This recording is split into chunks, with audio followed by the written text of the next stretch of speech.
ఈరోజు ప్రభుత్వం నిర్వహించిన మెగా డిఎస్సిలో దాదాపు 5,000 టీచర్ పోస్టులు గిరిజనులు కోల్పోయారు. ఒక్క పాడేరు ఐటీడీలోనే సుమారు 7,000 మంది దరఖాస్తు చేసుకున్నారు.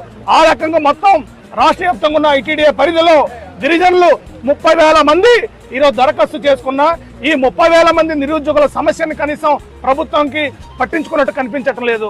రాష్ట్ర ముఖ్యమంత్రి గారు స్వయంగా నేను 100% రిజర్వేషన్ ఇస్తానని చెప్పి ఎన్నికల సందర్భంగా ప్రకటించారు. మొన్న ఆగస్టు 9 సందర్భంగా నేను ముఖ్యమంత్రి కలిసినప్పుడు కూడా ఆ సందర్భం కూడా మీకు వెంటనే రిజర్వేషన్ ఇస్తానని చెప్పాడు. కానీ ఈ రోజు వరకు రిజర్వేషన్ ఇవ్వకుండా అడ్డగోలుగా ఏజెన్సీ ప్రాంతాల్లో 5,000 గిరిజనుల పోస్టులను ఈరోజు ఇతరులతో నింపి ఈ ప్రాంతానికి ద్రోహం చేస్తారు. ఇప్పటికైనా ప్రభుత్వాన్ని హెచ్చరిక జారీ చేస్తున్నాం.